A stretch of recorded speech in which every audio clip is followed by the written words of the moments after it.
Hello class. Welcome back बच्चों। तो पहले बच्चों स्टार्ट करते हैं नया लेक्चर। और वो कमर्शियल बैंक के फंक्शन का डिस्कशन कर रहे हैं लास्ट 2 डेज से। आज बेटा उस चर्चा को थोड़ा सा विराम दे देंगे, ठीक है ना। अगले 15 मिनट में उस चर्चा को विराम देना है मेरे को, ठीक है। और उसके बाद एक और नया टॉपिक कराना है। बाबू मैंने ना कल दो बातें छोड़ दी हैं, एक ई बैंकिंग, एक बाबू मैंने चर्चा लॉकर फैसिलिटी पर करनी थी।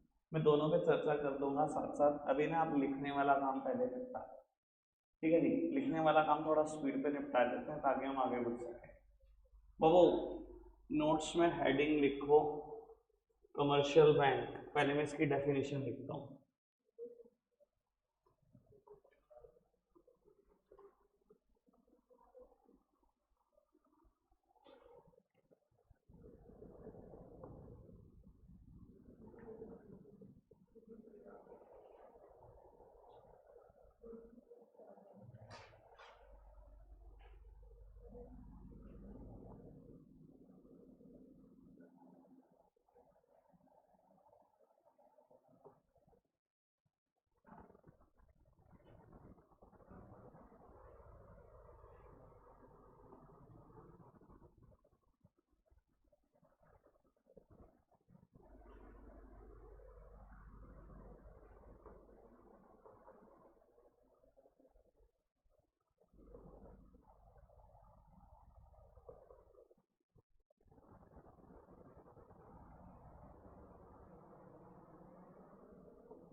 बेटा फटाफट से लिखते रहना।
फटाफट से नोट डाउन करेंगे सर। लोग उत्तर समझने पर ध्यान देते हैं, मेरी तरफ देखो। वो कमर्शियल बैंक की मैंने डेफिनेशन लिखवाई है आपको। इट इज एन इंस्टीट्यूशन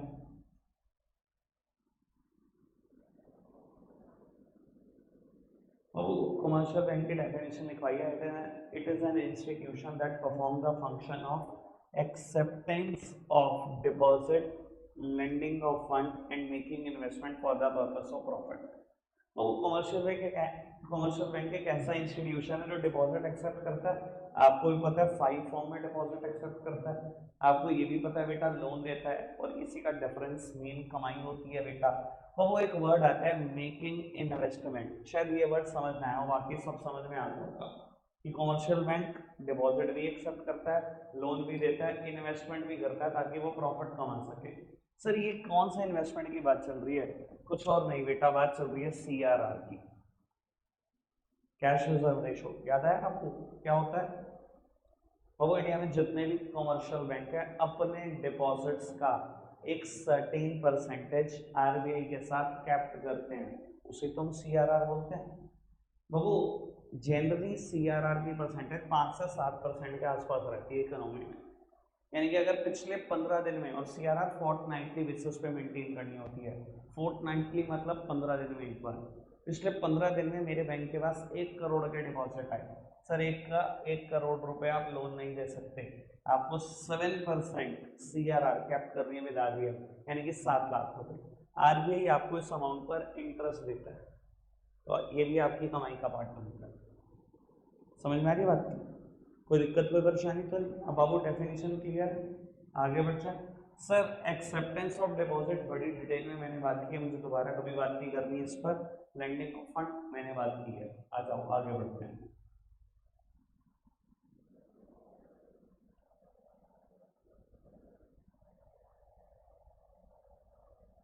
बाबू बात कर रहा हूँ मैं बैंक के एजेंसी फंक्शन की। बाबू ये क्या होता है एजेंसी फंक्शन? बेटा वो फंक्शन जो bank as a agent perform करता है, आपके नौकर बनकर परफॉर्म करता है, एजेंट बन के परफॉर्म करता है, इसके बदले में कुछ ना कुछ कमीशन चार्ज करता है। बाबू एजेंट वर्ड से बना है एजेंसी फंक्शन। अब बेटा मैंने 6 एजेंसी फंक्शन लिखे, कुछ के बारे में आपको पता है, कुछ के बारे में नहीं पता, मैंने अभी बताना है आपको। सर पहला फंक्शन है फंड ट्रांसफर, कल मैंने पढ़ा दिया, आरटीजीएस और नेफ्ट। कोई दिक्कत कोई परेशानी तो नहीं? उसके बाद next one is collection and payment of various item. बेटा पेमेंट ऑफ वेरियस आइटम के बारे में कल बोल चुका हूँ। बैंक आपके भी यहाँ पे लाइफ इंश्योरेंस प्रीमियम पे कर सकता है, health insurance, electricity bill, house tax, जो आप चाहो वो पे कर सकता है। याद है मैं एक वर्ड बोल रहा था कल, SI, स्टैंडिंग इंस्ट्रक्शन। क्या बैंक आपके भी यहाँ पे पेमेंट कलेक्ट भी कर सकता है? और वो बैंक कलेक्शन भी कर सकता है, collection of various items just like interest on debenture, just like dividend on shares. बाबू मैंने बहुत सारे इन्वेस्टमेंट कर रखी है अलग अलग कंपनीज में, डिविडेंड आते रहते हैं। ठीक है, मुझे तो पता भी नहीं होता, बैंक तो मेरे यहाँ पे कलेक्शन खुद कर लेता है, बाद में पता लगता है बैंक स्टेटमेंट प्रिंट निकालता हूँ, डिविडेंड आया था इस कंपनी से। कई बार इग्नोरेंट होते हैं हम, मैसेजेस आते हैं, मेल आती है, हम इग्नोर कर देते हैं, बैंक स्टेटमेंट में ही पता लगता है उसके बाद डिविडेंड भी आया था कभी। कोई दिक्कत कोई परेशानी तो नहीं? पक्का से बढ़े आगे। बाबू उसके बाद करते हैं बात purchase and sale of forex. Forex समझते हैं ना, फॉरेन एक्सचेंज। बाबू although RBI is the custodian of forex, लेकिन बेटा आरबीआई पब्लिक डीलिंग नहीं करता। अगर हम पब्लिक के मेंबर को कभी फॉरेक्स चाहिए तो हमें किससे मिलेगी बेटा? कमर्शियल बैंक से मिलेगी। सर क्या हर कमर्शियल बैंक डील करता है फॉरेक्स में? नहीं बेटा, हर कमर्शियल बैंक में फॉरेक्स नहीं मिलती। तो हमें कैसा पता लगे जनरल पब्लिक को कि किस ब्रांच में फॉरेक्स मिलती है? बाबू एक चीज लिखना ना कंपलसरी है, आरबीआई की डायरेक्शन है। कोई भी कमर्शियल बैंक अगर फॉरेक्स में डील करता है तो बाहर उसकी ब्रांच के बाहर लिखा होता है ऑथोराइज्ड डीलर, ये वर्ड आपको देखने को मिलेगा ऑथोराइज्ड डीलर। अगर ये वर्ड दिख जाए ऑथोराइज्ड डीलर, समझ जाना कि ये ब्रांच किस में डील करती है, फॉरेक्स में डील करती है। सामने देखना, डिटेल बात करनी है फॉरेक्स में, छोड़ दो, कर दो बात थोड़ी सी और। बाबू मान लो आप आज ब्रांच में गए और ऐसे लिखा होगा $1 का रेट,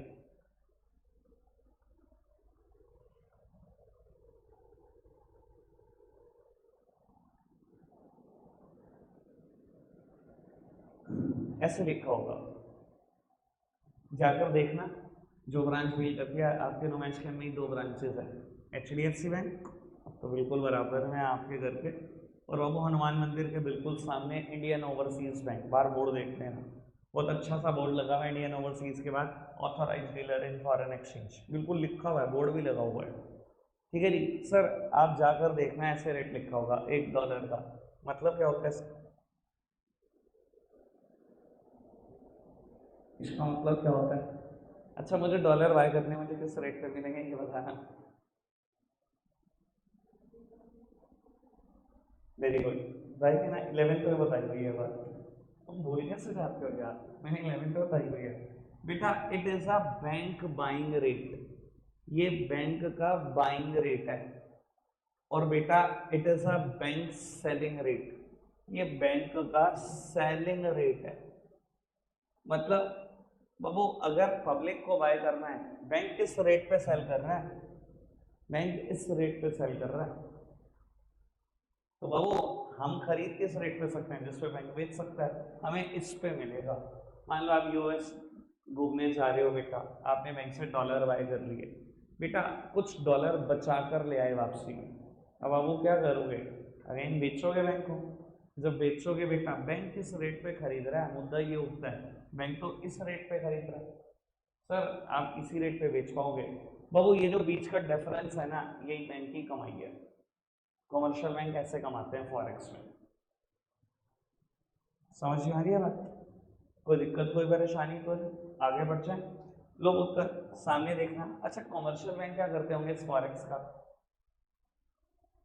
मान लो कोई दुनिया बेच जाती है, ये तो मैंने घूमने का एग्जांपल दिया, घूमने का छोड़ो, आप एक्सपोर्टर हो, आपके पास गुड्स एक्सपोर्ट किया, फॉरेक्स आई है, आपने कमर्शियल बैंक को बेचा।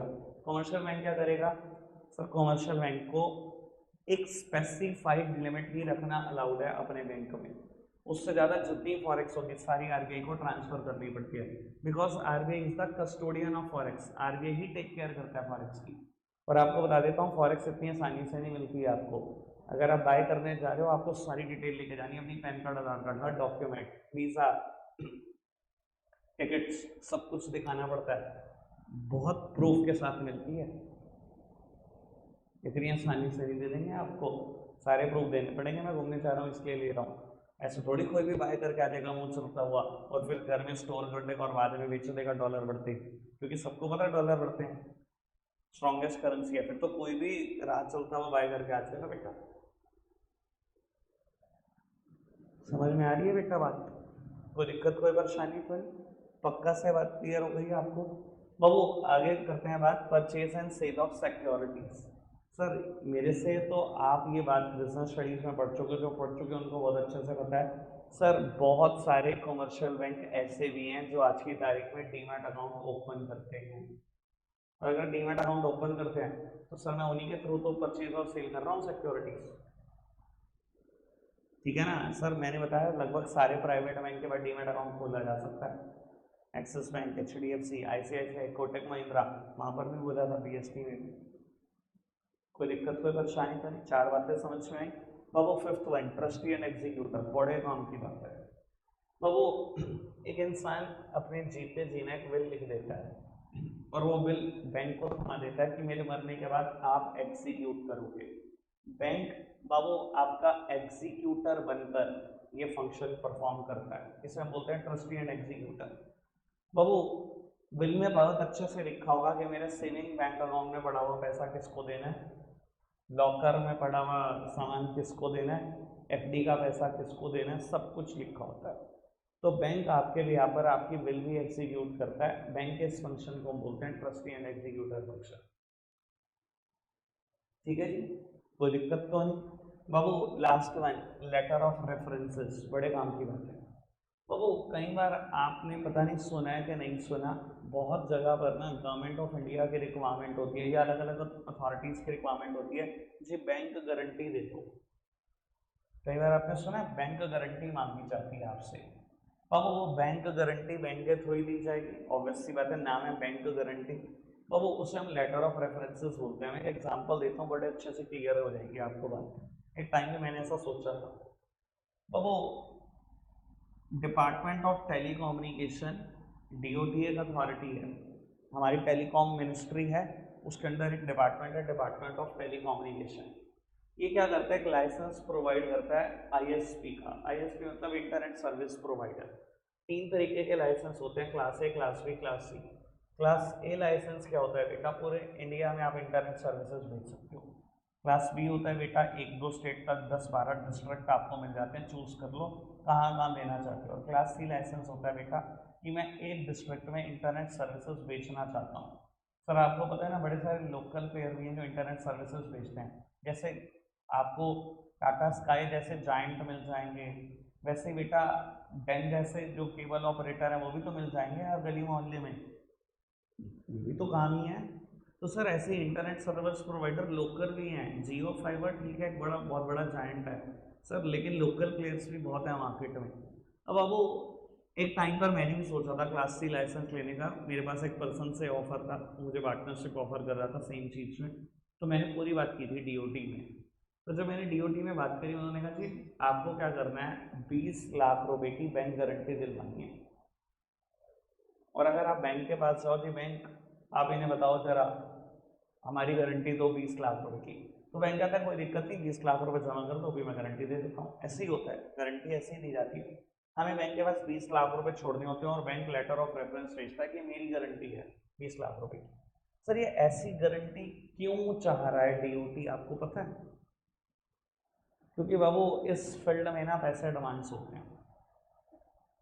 अभी बाबू रिचार्ज खत्म होते चलेगा थोड़ी फाइबर, मैं हाथों हाथ रिचार्ज करूंगा अभी चल पड़ेगा, ऐसे ही तो होता है, एडवांस होते हैं पैसे। अब मैंने एडवांस जमा कर दिए, आप पब्लिक हो सहारनपुर की, आपने किसी ISP के पास पैसे एडवांस जमा कर दिए और 2 दिन के बाद उसने इंटरनेट बंद कर दिया तो भाग गया, तो पब्लिक का क्या होगा? पब्लिक तो डिसीव हो जाएगी ना यार, धोखा होगा उसके साथ। तो इसी वजह से DOT 20 लाख जमा करा लेता है कि भाग जाना भागेगा, फिर 20 लाख में से सबके पैसे वापस कर दूंगा। समझ आ रही है बात? ठीक है जी, सही बने हुए हैं लॉ? लॉ तो बहुत बढ़िया बने हुए हैं, ठीक ठाक बहुत। ये धरने देने वाले तो धरने देते रहेंगे, इन्हें पता था है, अनपढ़ है। चलो जी बाबू आगे बात बढ़ाते हैं, बात को जनरल यूटिलिटी फंक्शन की बात करते हैं। अब सर बैंक के बिल्कुल अलाइड सर्विसेज आएंगे, ठीक है जी, मैंने लगभग लगभग सारी बातें क्लियर कर रखी हैं, इक्का दुक्का बात नहीं आ रही होगी बस, बाकी कुछ नहीं। सर मुझे इस पर बात करनी है, मैंने कल नहीं करी, बाकी पहले पुरानी बातें निपटा देता हूँ। सर LC सबको याद है, लेटर ऑफ क्रेडिट, पहले तो 11th में मैंने बड़ी डिटेल चर्चा करी, फिर बाबू अभी आया था फॉरेन एक्सचेंज मार्केट में एक फंक्शन क्रेडिट फंक्शन, अभी मैंने LC की बात करी थी, पता है LC या दोबारा बताऊँ? बता दो LC, चलो 2 मिनट दो, 2 मिनट के बाद LC बताता हूँ। बाबू कलेक्शन ऑफ स्टैट्स की बात करते हैं सबसे पहले।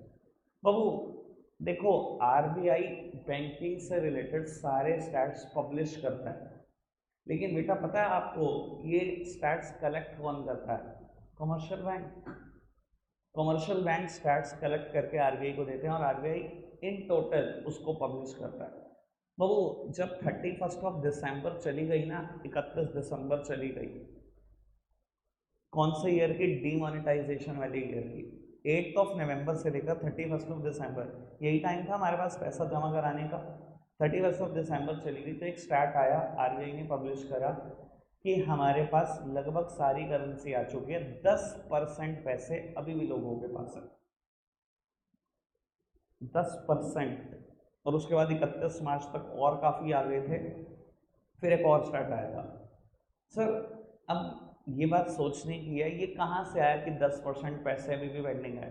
सर सारे कमर्शियल बैंक ने बताया होगा ना हमारे पास इतने लाख करोड़ आ गए, इतने लाख करोड़ आ गए, इतने लाख करोड़ आ गए, तभी तो जाके इन टोटल उसके ओवरव्यू मिला, RBI ने फिर डेटा पब्लिश किया। सर स्टैट्स कलेक्ट करता तो कमर्शियल बैंक ही है, वो बात अलग है कि बाद में पब्लिश कौन करता है बेटा, RBI करता है। अगर आज की तारीख में स्टार्ट और आता है कि हमारे ग्रॉस NPAs इतने हैं, NPAs समझते हैं ना सब, नॉन परफॉर्मिंग एसेट्स, कि बैंकों के जो इंसान लोन नहीं देता ना, बैंक उसको टेक्निकल भाषा में बोलता है NPA, नॉन परफॉर्मिंग एसेट्स। आज की तारीख में एक स्टार्ट आता है कि 20 लाख करोड़ के इंडिया में NPA हैं, इतना कर्ज माफ करने के बाद भी। सरकार टाइम टू टाइम कर्जे माफ करती रहती है, कभी किसानों के, कभी किसके, कभी किसके। अभी भी अगर एक स्टैट आता है 20 लाख करोड़ के एनपी हैं, तो सर ये स्टैट आरबीआई के पास कहाँ से आ रहा है? आफ्टर ऑल कलेक्ट तो बेटा कमर्शियल बैंक ही कर रहे हैं। पीएनबी ने बताया जी मेरे पास इतने एनपी हैं, एसबीआई ने बताया जी मेरे पास इतने एनपी, सारे बैंकों ने बताया, आरबीआई ने टोटल करा, छाप दिया स्टार्ट।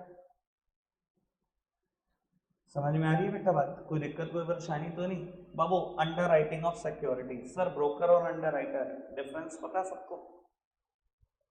भाई मैंने बीएसटी में अभी अभी हाल में ही चैप्टर खत्म किया था। ब्रोकर और अंडर राइटर डिफरेंस पता है बेटा?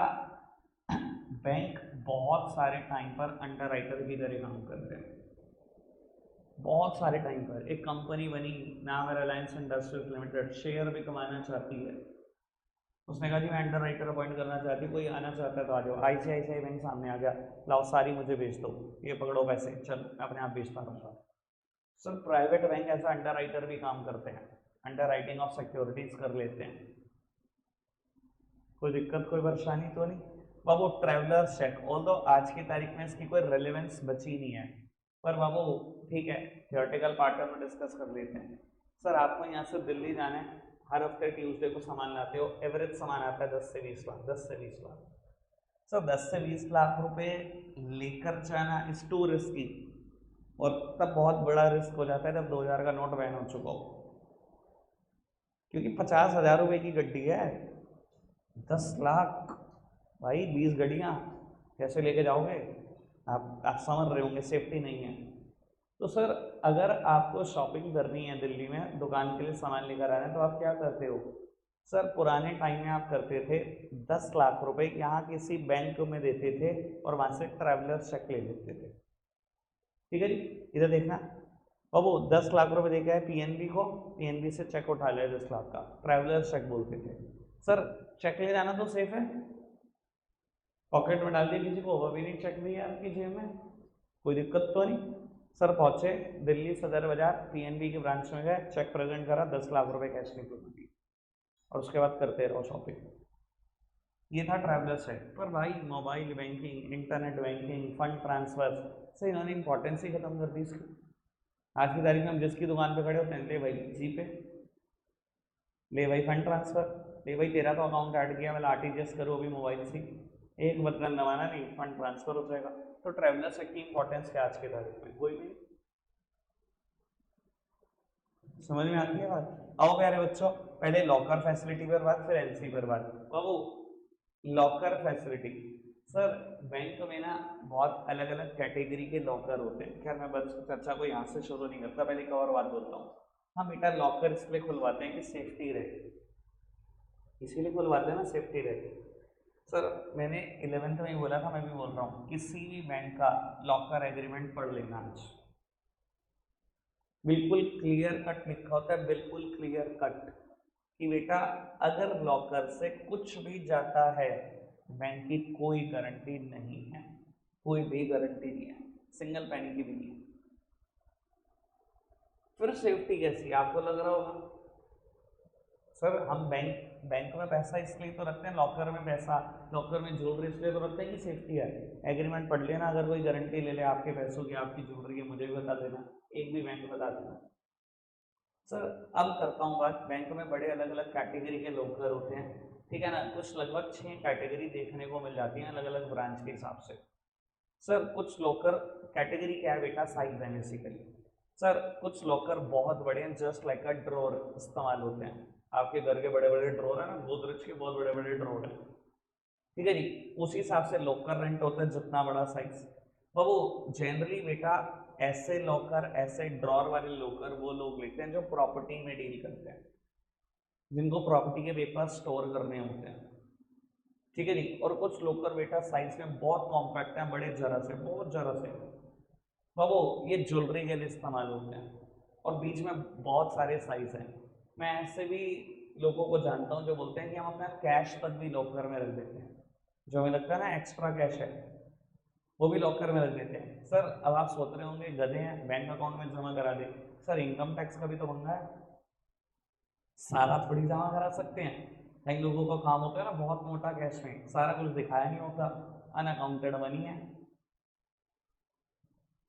ब्लैक मनी है, क्या करें उसका, तो लॉकर में छुपा छुपा के रखी हुई है। ऐसे भी लोग होते हैं। लॉकर ऑपरेट करा है किसी ने, किया है आप में से लॉकर ऑपरेट? बताता हूँ बाबू, लॉकर दो की से ऑपरेट होता है, सिंगल की से नहीं। जिस दिन आप लॉकर खुलवाते हो आपको एक लॉकर दिया जाता है, एक की आपको दी जाती है। अगर आपको लॉकर ऑपरेट करना है, आप बैंक पहुंचते हो, बैंक मुझे लॉकर ऑपरेट करना है, बैंक का सबसे पहला क्वेश्चन होता है लॉकर नंबर बताओ और इस रजिस्टर में एंट्री कर दो। वहाँ पर लॉकर का एक रजिस्टर होता है, हर ब्रांच में होता है। आपने बाबू अपना लॉकर नंबर लिखा, एंट्री का टाइम लिखा, अपने सिग्नेचर करे। बैंक क्या करेगा, जो आपने लॉकर नंबर लिखा फटाफट से अपने कंप्यूटर में बैंक का पर्सनल लॉकर नंबर खोलेगा, साइन मैच करेगा, शक्ल मैच करेगा कि आपको लॉकर ऑपरेट करने की परमिशन है कि नहीं है। ज्यादातर लोग ज्वाइंट लॉकर बोलते हैं, ज्वाइंट नाम पर, जैसे कि आपके मम्मी और पापा दोनों ने, ताकि कोई भी ऑपरेट कर ले, एक नाम पर नहीं खोलते ज्यादातर लोग। मान लो आपके लॉकर का नंबर है 42 B42, आप अंदर गए स्ट्रॉन्ग रूम में, एक तरफ एक कैटेगरी है ए वाली पूरी कैटेगरी A1 to 100, दूसरी तरफ B1 to 100, तीसरी वॉल पर C1 to 100 और एक तरफ से आपकी एंट्रेंस हुई। तो वो बैंक के पास तीन ही की होंगी, ए कैटेगरी की एक, बी की एक और सी की एक। बैंक ने क्या करा, बैंक पर्सनल ने बी वाली की उठाई, आपका B42 है उसकी की आप लेकर आए हो। बाबू आपके साथ बैंक का पर्सनल अंदर जाएगा, दोनों की डालेंगे, दोनों घुमाएंगे, लॉकर खुल जाएगा। जैसे ही लॉकर खुला उसने अपनी की वापस उतारी और बेटा वो बैंक का पर्सनल बाहर, वो मना कर देगा कि अगर मान लो इस चीज में 30 सेकेंड्स भी लग रहे हैं तो मना कर देगा, एक मिनट अभी लॉकर मत खोलना, क्योंकि वो ये नहीं चाहता कि कल को आपके लॉकर में से कुछ कम हो जाए, आप इल्जाम उसके ऊपर लगा दो। समझ में आ रही है बात? सर उसने की उतारी, वो बाहर आ जाएगा, फिर वो कहेगा आप ऑपरेट कर लो, जो करना है निकालना है निकाल लो और रखना है रख लो, और उसके बाद बेटा सिर्फ आप पुश करोगे लॉक हो जाएगा वो। समझ में आ रही है बात? कोई दिक्कत कोई परेशानी तो नहीं? बस बाबू मैं एक चीज सेफ्टी के रिगार्डिंग बात कर देता हूँ। अभी मैंने बोला कि लॉकर में कोई गारंटी नहीं लेता, बैंक गारंटी नहीं लेता इस चीज की, क्योंकि बेटा बैंक कभी देखता ही नहीं है आप लॉकर में रख क्या रहे हो। बैंक कभी आकर देखता, मैंने आपको बिल्कुल लाइव बता दिया कि बैंक कभी नहीं आकर देखता, कोई किसी एम्प्लॉय को नहीं बताता आपका लॉकर खाली है या उसमें कुछ है। सर इसलिए बैंक गारंटी भी नहीं लेता, लेकिन बेटा इतना आसान नहीं होता लॉकर को तोड़ना। जिस रूम के अंदर लॉकर होते हैं उस रूम को ना बैंक की भाषा में बोलते हैं स्ट्रॉन्ग रूम। इतनी मोटी चादर होती है लोहे की, इतनी मोटी चादर। मैंने 11th में भी आपको एक बात बोली थी कि एक इंसिडेंट है सहारनपुर सिटी का, एक बैंक में जो वेल्डिंग वाली मशीन होती है वो मशीन लेकर घुस गया था एक चोर, पूरी रात घुसा रहा, पूरी रात मशीन चलाता रहा स्ट्रॉन्ग रूम पे। इतनी सी अच्छी है, इतना आसान नहीं होता स्ट्रॉन्ग रूम को तोड़ना जितना लगता है सुनने में। ठीक है, लॉकर डन। हाँ मैंने जितना डिटेल डिस्कशन करना था सभी कर दिया, बस एक एलसी की बात करो और पैकअप करो। ओहो ये कोई पर्सन है मिस्टर ई, ये कोई पर्सन है मिस्टर आई, ये गुड्स एक्सपोर्ट करना चाहता है, ये इंपोर्ट करना चाहता है। बेटा मिस्टर आई ने इस पर्सन को बोला, मिस्टर ए को, कि आप एक काम करो फटाफट से गुड्स वेसल पे रखो, मेरे पास जैसे ही पहुंचते हैं मैं आपको पेमेंट करा देता हूँ। सर शुरुआत इस टॉपिक की हमेशा ही ऐसे होगी और कोई रास्ता ही नहीं शुरू करने का। सर ये बोलता है क्या बात कर रहे हो, आप पहले मुझे एडवांस पेमेंट करो, जब मेरे पास पैसे आएंगे तो मैं वेसल पे रखवाऊंगा। अगर ऐसा नहीं होता भाई, पहले आप गुड्स बेचोगे। इसने बोला अगर मैंने गुड्स बेच दिया और तुझे मिल गया, तूने पैसे ना लिए, मैं क्या करूँगा? जगह सेम बात मेरे साथ भी है, तूने पैसे दे, मैंने पैसे दे दिए, तेरे पास पहुंच गया, तूने गुड्स ना दिए तो मैं क्या करूँगा? क्या करें, क्या सॉल्यूशन है? ऐसे तो व्यापार ही नहीं हो पाएगा। सर इस चीज का सॉल्यूशन है एलसी, लेटर ऑफ क्रेडिट। बेटा मिस्टर आई ई से पूछता है आप ये बताओ आपके आसपास कौन सा इंडियन बैंक है। इसने बोला जी मेरे आसपास एसबीआई है, और पक्का एसबीआई मिल जाएगा लगभग हर कंट्री में। तो वो ये एसबीआई में पहुंचा और इसने बेटा एक अकाउंट खुलवाया known as LC, letter of credit. इस अकाउंट की ड्यूटी ये है बेटा, आप पैसे एक बार जमा कर दो, विड्रॉल का राइट खत्म हो जाता है, बस पैसे जमा जमा होते हैं, निकल नहीं सकते। पैसे जमा हो गए बाबू, ये एसबीआई, इस एसबीआई को गारंटी देता है कि आप ई को बोलो कि वो गुड्स चलाए, पैसे मैं दूंगा। वो इंसान की गारंटी वैलिड नहीं है, बैंक की गारंटी तो वैलिड है। बैंक ने बैंक को गारंटी दे दी, इस एसबीआई ने ई को गारंटी दे दी, मेरे पास पैसे बड़े हैं तो गुड्स चला, जिस दिन तो रसीद लेकर आ जाएगा उस दिन ले जाइए पैसे। इस रसीद का नाम बिल ऑफ लीडिंग होता है, अगर याद हो 11th क्लास। अब वो मिस्टर ई वेसल पर गुड्स रखाता है, वेसल पर गुड्स रखा है, रसीद मिल गई बाबू, ये रसीद इसने एसबीआई को दिखा दी कि लाओ मेरे पैसे दो। एसबीआई ने कहा 5 मिनट वेट करो, यहाँ बैठो। फटाफट से ये रसीद मेल की जाती है इस एसबीआई को, एक प्रूफ मिल गया कि गुड्स चल चुके हैं बाबू। ये एसबीआई फंड रिलीज करता है एसबीआई को और एसबीआई पैसे दे देता है, ये कहानी खत्म। सर कुरियर कर दिया जाता है इस बिल ऑफ लीडिंग को, मेल तो दिखाई दी थी, कुरियर भी आ गया, कुरियर आ गया एसबीआई के पास, एसबीआई आई को देगा, आई क्या करेगा बेटा, प्रेजेंट करेगा पोर्ट पर और बेटा गुड्स क्लियर करा देगा। तो वो ये है एलसी। ठीक है जी, रखते हैं आज के लिए इतना ही है प्यारे बच्चों, बाय।